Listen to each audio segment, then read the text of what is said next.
이야,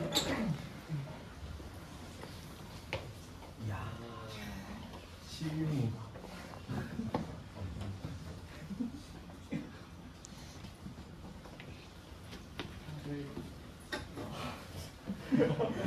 생각보다 너무 많은 분들이 오셔가지고 조금 당황스러운데, 네, 안녕하세요. 저는 PCRC 13학번 박성우라고 합니다. 네. 오늘 좀 타이틀이 너무 거창하기는 한데, 작년에 들으셨던 분들이 조금 있기는 할 거예요. 작년에 했던 거 조금 내용 조금 보충해가지고 내용 진행하는 거라서 조금 양해 부탁드립니다. 그러면은 네, 간단하게 자기소개하겠습니다. 그래서 저는 지금 30살이고요. 네, 2020년 2월에 졸업을 해서 20년 1월부터 12월까지는 삼성초면 소프트 아카데미라고 사피라는 과정이 있어요. 네, 그 과정을 이수를 하고, 그리고 지금은 2022년에 SST학번 입사를 해서 시스템 엔지니어로 일을 하고 있습니다. 저희 오늘 세미나 같은 경우에는 작년이랑 올해 있었던 좀 큼직큼직한 그런 이슈들에 대해서 조금 살펴보고, 그걸 토대로 해서 앞으로 이제 성공과가 고려해야 할 일에서 어떤 것인가 조금 만들어봤습니다. 여러분 챗 GPT라고 굉장히 최근에 핫한 소재인데 다들 들어보셨을 거라고 생각을 합니다. 챗 GPT는 이제 오픈 AI에서 개발한 대화형 인공지능 챗봇입니다.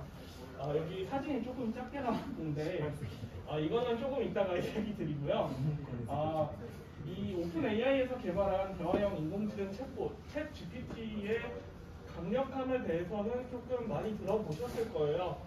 이전 다른 챗봇들 뭐 예를 들어서 이루다라던가 심심이 이런 것도 있고, 그리고 이런 것들과 비교를 했을 때 이제 대화의 문맥을 이해를 해서 앞으로의 대화를 계속해서 이어나가는 것이 가능하다. 그러니까 실제로 사람과 이야기를 하는 것이 가능한 그런 챗봇이 바로 챗 GPT입니다. 네, 그래서 이 챗 GPT의 가장 큰 특징은 저희가 개발자로서 앞으로 미래를 보고 들어오신 분들이 많으니까 그 부분에서 생각을 해보면은 실제로 동작하는 여러 코드들을 작성이 가능하다라는 것이 챗 GPT의 특징입니다. 이거랑 비슷한 그 GitHub에서 나왔던 보시는데 혹시 아시고 계시는 분 있나요? 어떤 거? 잘 몰라요. 네. 그 GitHub에서 이거랑 조금 유사하게 이제 코드를 작성을 하면은 그거에 대해서 이제 각주 같은 느낌으로 이런 느낌의 코드를 작성하면 좋겠다라고 좀 도움을 주는 코파일러라는 그런 그 프레임워크라고 하죠. 그런 것들을 이제 만들었습니다. 이제 그거랑 조금 유사한 형태라고 보시면 되는데요. 근데 챗 GPT 같은 경우에는 이제 뭐 파이썬이라던가 자바스크립트라던가 이런 것들을 사용을 해서 뭐 어떻게 동작하는 프로그램을 만들어줘 라고 하면은 실제로 동작하는 코드를 만들어내는 굉장히 좀 혁신적이고 대단한 그런 챗봇이 나왔습니다. 근데 조금 문제가 있는 점이 있어요. 옆에 제가 사진을 간단하게 넣어봤는데 조선시대에 있었던 인프라 엔지니어 박성우에 대해 알려줘 라고 제가 한번 물어봤거든요. 그런데 여기에서 이제 조선시대의 인프라 엔지니어 박성우는 18세기 중반에 활동한 인물로 홍문관에서 교수로 일하며 수학, 물리학, 천문학 등 다양한 분야에서 지식을 갖추고 있다라고 거짓말을 합니다. 이 챗GPT 같은 경우에는 이제 아까 말씀드렸던 장점도 있지만 이런 식으로 자기가 모르는 사실에 대해서는 거짓말로 꾸며내서 대답을 하기도 해요. 그래서 우리가 이것을 사용을 할 때 좀 더 거짓을 구별할 수 있는 능력을 반드시 갖추고 있어야겠죠. 네, 그래서 챗 GPT의 의의를 조금 살펴보면은 실제로 동작이 가능한 코드를 만들어냈다는 것에 의의가 있고, 그리고 이제 조금 더 나아가서 생각을 해보면은 이제 구글링으로 작성 가능한 간단한 수준의 프로그래밍을 하는 사람들은 좀 사전 사용될 수 있음을 시사하는 부분이 없지 않아 있어요. 그래서 컴퓨터 공학과로서 이제 여러분들이 그리기는 조금 먼 미래일 수도 있겠지만 이 부분에 대해서 크게 두 가지로 나누어서 이야기를 해볼 거예요. 그래서 AI가 작성이 불가능한 수준의 프로그래밍을 하는 개발자, 그리고 개발 이외의 영역. 저는 오늘 조금 개발 이외의 영역에 힘을 주어서 이야기를 한번 해보겠습니다. 이런 이야기를 하는 분들이 거의 없거든요. 개발자가 대다수라서. 자, 그래서 먼저 이제 개발자에 대해서 잠깐 짚어보면은 가장 일반적으로 여러분이 컴공과에 들어오셔서 꿈꾸고 있을 진로가 개발자라고 생각을 합니다. 그래서 프로그램을 개발 언어를 통해서 작성을 하고 C, C++, 파이썬, 자바, 고 등의 이런 개발 언어를 사용해서 작성을 합니다. 그리고 개발 분야에 따라서 여러 가지 개발자로 나뉘는데 백엔드, 프론트엔드, AI, 인베디드 이렇게 여러 가지 분야로 나뉩니다. 근데 여러분들이 대체적으로 앞으로 나아갈 수 있는 그런 분야는 백엔드와 프론트엔드에서 상당히 많은 수요가 있기 때문에 그쪽으로 나아갈 가능성이 굉장히 높고, 좀 더 나아가서 본인은 좀 복잡한 걸 하고 싶다 그러면 AI, 인베디드 이런 것들을 할 수가 있겠죠. 네, 그래서 웹 개발자에 대해서 첫 번째로 한번 살펴보면은 이 웹 개발자 같은 경우에는 이제 사람들이 보는 외형을 만드는 개발자들이에요. 그래서 프론트엔드 개발자라고도 하고요.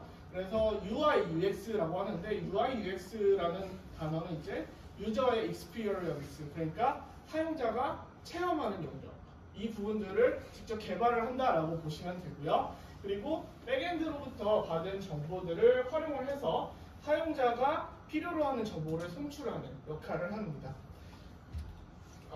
잠시만요.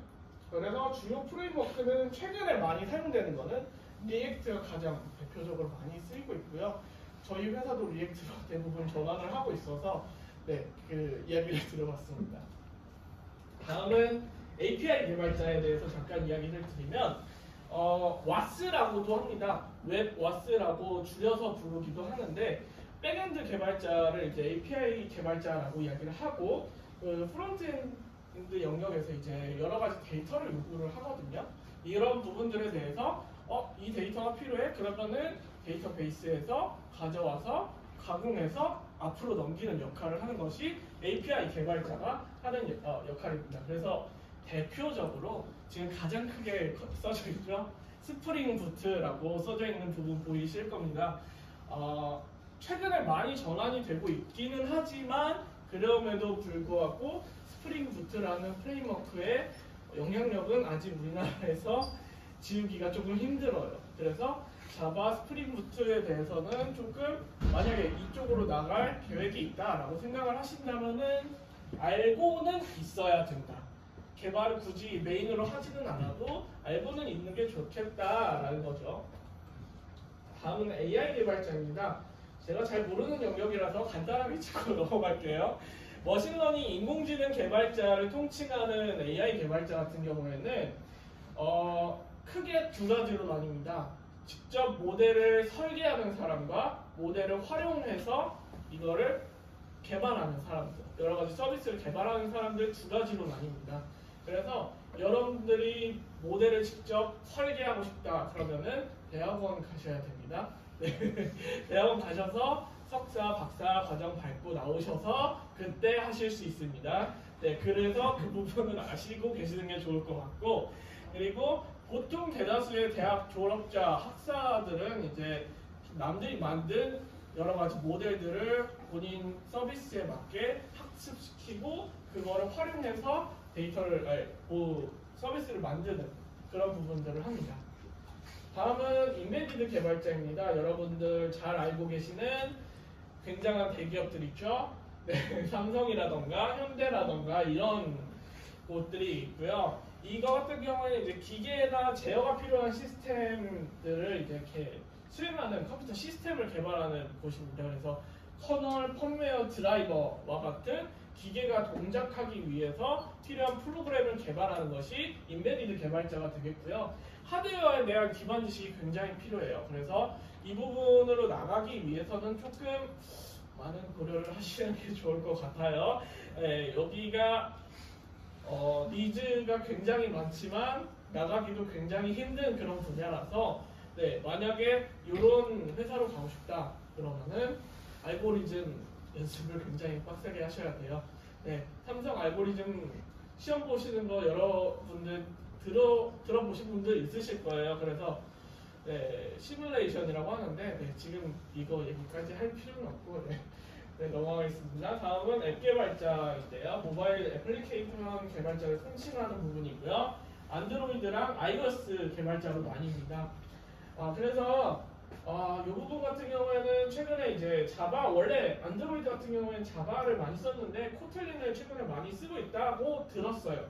저는 잘 몰라서 일단 이런 부분 한번 참고를 해주시면 좋을 것 같고 애플 같은 경우에는 여러분들 iOS 되게 많이 쓰시죠? 아이폰 되게 많이 쓰시는 걸로 알고 있는데 이제 iOS 같은 경우에는 저희 맥북 이런 기반 그런 애플 기계 이런 것들이 있어야 돼요. 그래서 개발 입문하는데 조금 어렵지만 그만큼 수요가 굉장히 있습니다. 그래서 그 부분 알아두시면 굉장히 좋을 것 같아요. 다음은 게임 개발자인데요. 게임 개발자 여러분들 좀 게임에 관심 많아가지고 들어본 분들도 조금 있을 거라고 생각을 해요.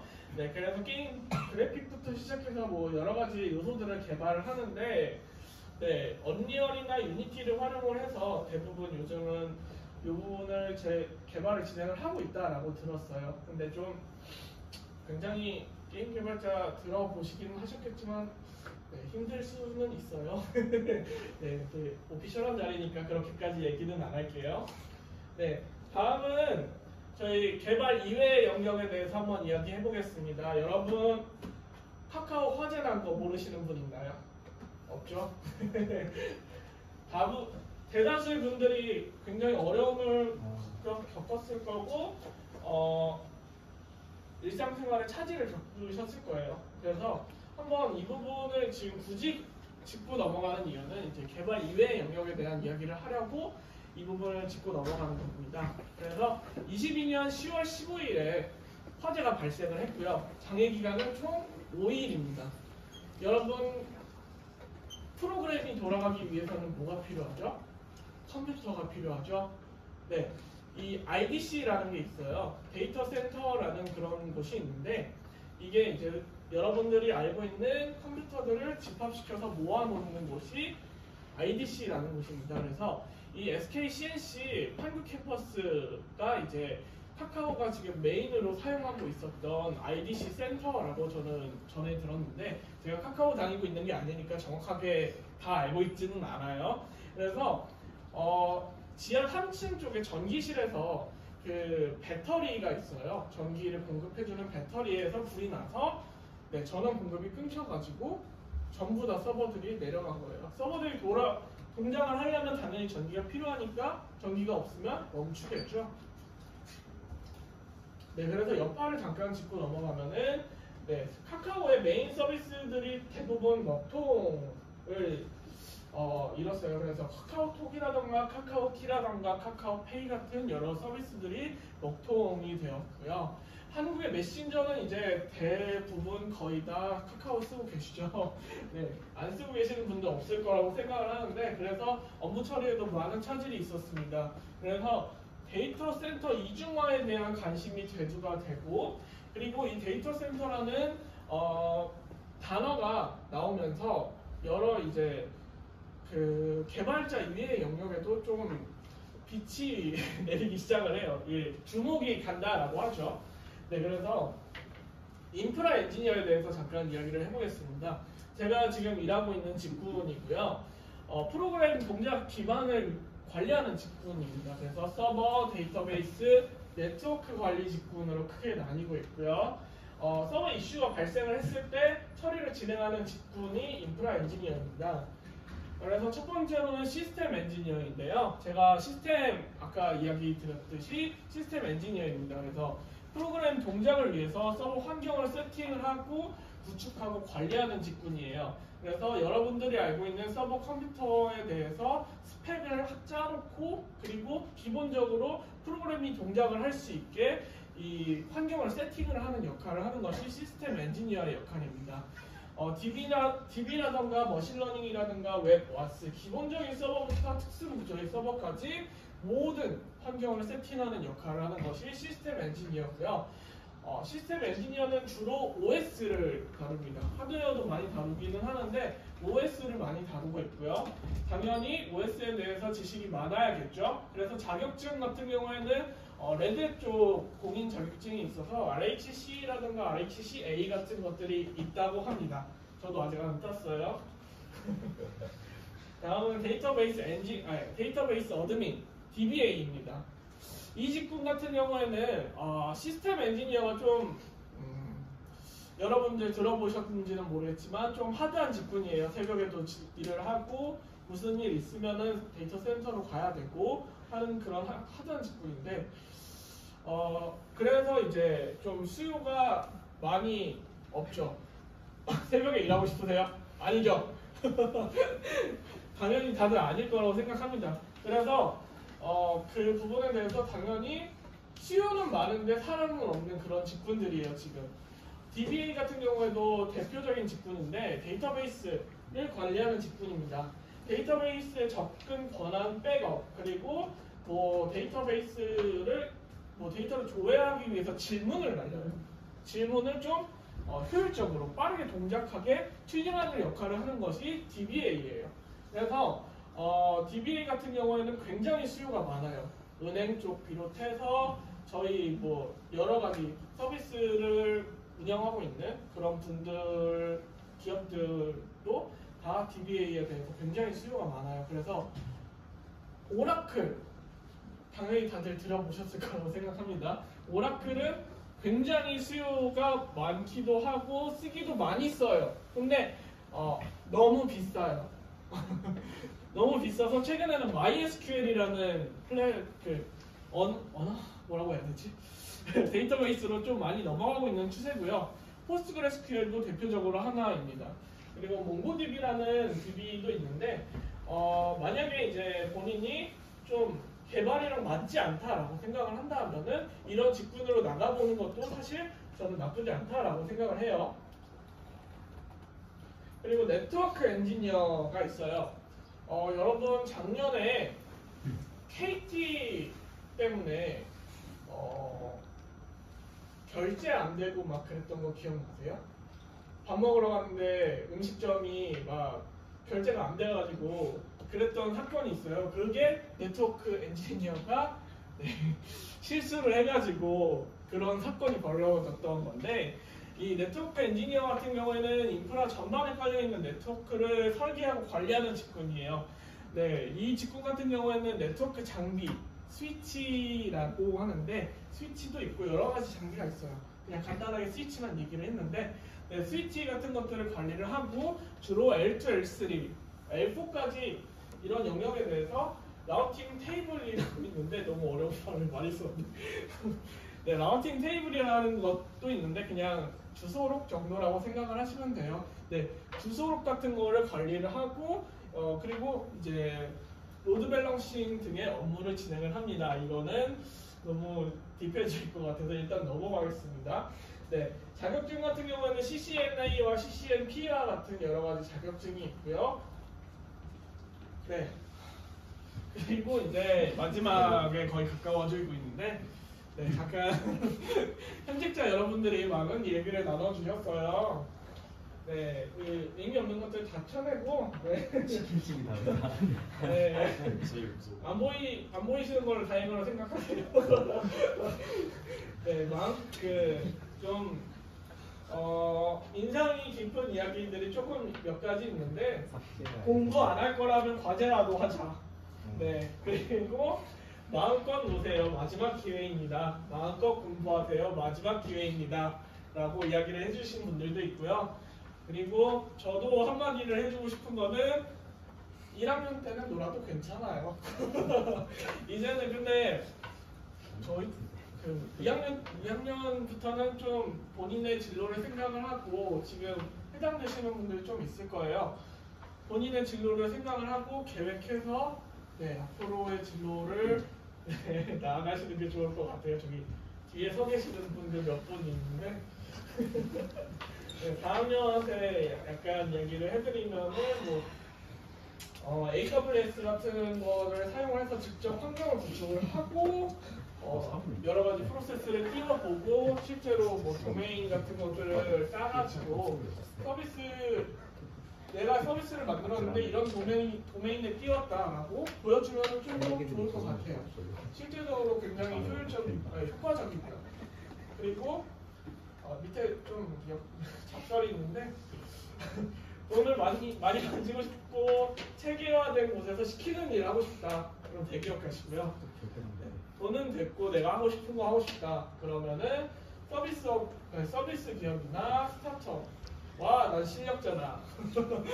네카라 품에 다부터 네, 여기 가시고요.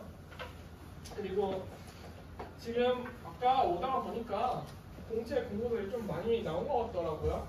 그래서 채용 설명회들 같은 경우에 좀 가서 직접 한번 살펴보는 게 좋을 것 같긴 해요. 다른 뭐 3학년이라도 간다고 쫓아내지는 않으니까 가서 구경은 한번 해보세요. 네. 그리고 기업 조사 같은 경우에는 당연히 필수고요. 1년 정도 기업의 뉴스를 살펴보면서 자소서에 녹여내면 좀 좋을 것 같아요. 그리고 요즘은 교육 프로그램이 좀 의도치 않게 필수가 되고 있어요. 대학교 다음에 사피 이런 이야기가 좀 있거든요. 네. 그래서 이런 프로그램에도 조금 관심을 가져보는 게 나쁘지는 않을 것 같아요. 네이버 부스트캠프 이런 것도 있으니까 이런 경험을 해보는 것도 좋을 것 같고요. 네, 여기까지가 오늘 세미나였습니다. 네, 혹시 질문 있으실까요? 네. 오늘 컴퓨터공학과를 졸업하고 갈 수 있는 여러 진로에 대해서 많이 말씀해 주셨는데 네. 방금 활동 같은 것도 많이 말씀해 주셨잖아요. 네. 근데 보통 컴공과 2, 3학년, 4학년 학생들은 동아리나 대외 활동을 하면서 활동을 하더라도 웹이나 앱 정도만 경험할 수 있다고 생각을 해요. 네. 뭐 요즘 인기 있는 동아리들도 그렇겠지만 알려주는 게 뭐 프론트, 백엔드, 뭐 iOS 이 정도가 전부니까. 네. 근데 그거를 들어가서 공부를 하더라도 그게 아까 말씀하신 뭐 시스템 엔지니어나 그런 쪽으로는 스펙적으로는 도움이 안 되는데 그쪽 방금 말씀하신 다른 개발 지도 쪽으로 하려면은 어떤 대외 활동을 하고 어떤 준비를 하는 게 좋을까요? 구체적으로 어떤 개발 진로 말씀하시는 건가요? 예를 들어서 아까 네트워크 엔지니어나 아니면은 뭐 DBA나 이런 쪽으로 간다면은 네트워크 엔지니어나 DBA 같은 경우에는 말보다 그냥 자격증 따는 게 제일 최선이라고 생각을 합니다. 지금 학생의 레벨에서 경험을 할 수 있는 데이터베이스 만지는 거랑 네트워크 뭐 테이블 만지는 거에 대해서는 좀 한계가 있거든요. 한계가 있기 때문에 본인의 노력을 어필할 수 있는 거는 자격증이 가장 최선이라고 생각을 해요. 혹시 또 질문 있으실까요? 네, 없으시면은 세미나 마무리하도록 하겠습니다. 고생하셨습니다.